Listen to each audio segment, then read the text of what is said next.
আশুরার রোজার অবস্থা। রাসূল আরবি সাল্লাল্লাহু আলাইহি ওয়াসাল্লাম আশুরার রোজার 4টি অবস্থা বর্ণনা করেছেন। কয়টি অবস্থা? এক নাম্বার অবস্থা, প্রথম অবস্থা, রাসূল সাল্লাল্লাহু আলাইহি ওয়াসাল্লাম মক্কায় রোজা রেখেছেন, কিন্তু মানুষের রোজা রাখার নির্দেশ দেননি। প্রথম কথাটা শুনেন, আশুরার 10 তারিখে নবীজি সাল্লাল্লাহু আলাইহি ওয়াসাল্লাম মক্কা থাকাকালীন রোজা রাখছে, কিন্তু শুধু নিজে রোজা রাখছে, কোনো সাহাবীকে, কোনো মুসলমানকে রোজা রাখার নির্দেশ দেন নাই, কোনো মানুষকে রোজা রাখার নির্দেশ দেন নাই। এই সম্পর্কে হযরত আম্মা জান আয়েশা সিদ্দিকা রাদিয়াল্লাহু তাআলা আনহার বর্ণনা, নবীজি সাল্লাল্লাহু আলাইহি ওয়াসাল্লাম মক্কাতে রোজা রাখছেন। এই সম্পর্কে আম্মা জান আয়েশা সিদ্দিকা রাদিয়াল্লাহু তাআলা আনহা বলেন, আশুরার দিন কুরাইশরা রোজা রাখত, রাসূল সাল্লাল্লাহু আলাইহি ওয়াসাল্লাম রোজা রাখত। এই মুহররমের 10 তারিখে কুরাইশরা রোজা রাখত, নবীজিও রোজা রাখতেন। তিনি মদিনায় এসে নিজে রোজা রাখেন এবং সাহাবীদেরকে, অন্যান্য লোকদেরকে রোজা রাখার নির্দেশ দেন। বলেন সুবহানাল্লাহ। তাহলে দুইটা হয়ে গেল, ঠিক না? মক্কাতে রোজা রাখছে শুধু নিজে একা, আর মদিনাতে এসে নিজেও রোজা রাখছে, সাহাবীদেরকেও রোজা রাখার নির্দেশ দিয়েছে, মুসলমানদেরকেও রোজা রাখার নির্দেশ দিয়েছে। এরপর রমজানের ফরজ রোজার বিধান নাযিল হয়। তাহলে মক্কাতে যেই সময় রোজা রাখেন ওই সময় রমজানের রোজা ছিলেন না, রমজানের রোজা কিনা ফরজ ছিলেন না, বা রমজানের রোজা ছিলেন না। নবীজি মক্কাতে যেই সময় রোজা রাখতেন, যখন মদিনাতে আসলেন, মদিনাতে আসার পর যখন নবীজি রোজা রাখলেন, রোজা রাখার পরে সাহাবীদেরকেও রোজা রাখার নির্দেশ দিলেন। কোন রোজাটা? মুহররমের 10 তারিখের রোজাটা। এরপরেই মুহররমের রোজার পরেই রমজানের রোজা ফরজ করে দিয়েছেন। রমজানের রোজার বিধান আল্লাহ পাক রব্বুল আলামিন নবীজির উপর ফরজ করে দিয়েছেন। নবীজির উপর কি করে দিয়েছেন? ফরজ করে দিয়েছেন। নবীজির উপর যখন রমজানের রোজার বিধান ফরজ হয়, তখন ফরজ হওয়ার পরে আশুরা রোজা রাখেন, আশুরা রোজা রাখেন, কেউ ছেড়ে দেন। তখন নবীজিও রাখেন, আবার ছেড়ে দেন, আবার কেউ রাখেন, কেউ ছেড়ে দেন। তাহলে এই হাদিস দ্বারা বোঝা যায় এই মুহররমের রোজাটা রাখতেও পারবে, ছাড়তেও পারবে। তাহলে রমজানের রোজার আগে মুহররমের রোজাটা ফরজ ছিল, এই জন্য নবীজি রোজা ছাড়েন নাই, রাখছেন, সাহাবীদেরকে রাখার নির্দেশ দিয়েছেন। আর মদিনাতে আসার পরে যখন নবীজি রাখছেন, সাহাবীদেরকেও নির্দেশ দিয়েছেন। এরপরে যখন নবীজি রোজা রাখেন, আবার ছেড়ে দেন। কেন? রমজানের রোজা বিধান ফরজ হওয়ার পরে। তাহলে বোঝা গেল মুহররমের রোজাটা এক সময় কি ছিল?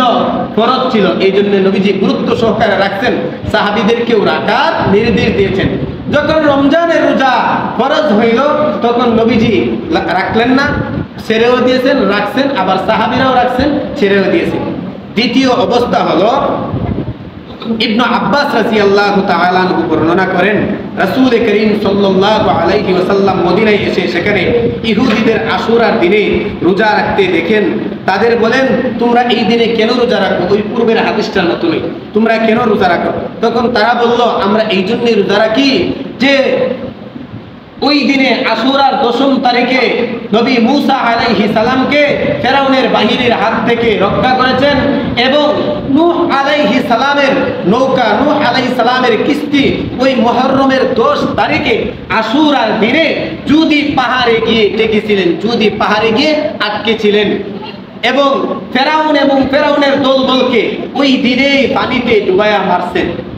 এই জন্যে নবী মূসা আলাইহিস সালাম এবং নূহ আলাইহিস সালাম আল্লাহ পাক রব্বুল আলামিনের কৃতজ্ঞতা আদায়ের জন্য, শুকর আদায়ের জন্য ওই দিনে রোজা রাখছে। এই জন্য আমরা রাখি। নবী মুহাম্মদুর রাসূলুল্লাহ বলে, তাহলে আমিও তো রাখবো, আমিও তো বেশি হকদার। তখন নবীজিও রোজা রাখেন এবং সাহাবায়ে কেরামদেরকেও রোজা রাখার নির্দেশ দেন।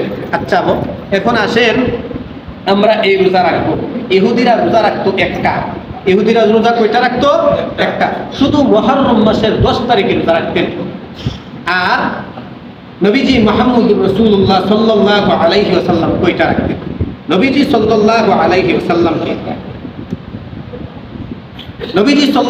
আলাইহি ওয়াসাল্লামকে সাহাবীরা জিজ্ঞাসা করলেন, সাহাবীরা প্রশ্ন করলেন, ওগো নবীজি, এই আশুরার দিনে যে রোজা রাখেন, এরা তো ইহুদি, তা আমরা কি ইহুদিদের অনুসরণ করব? রাসূল আরবি সাল্লাল্লাহু আলাইহি ওয়াসাল্লাম বলেন, কেন আমরা ইহুদিদের অনুসরণ করব না?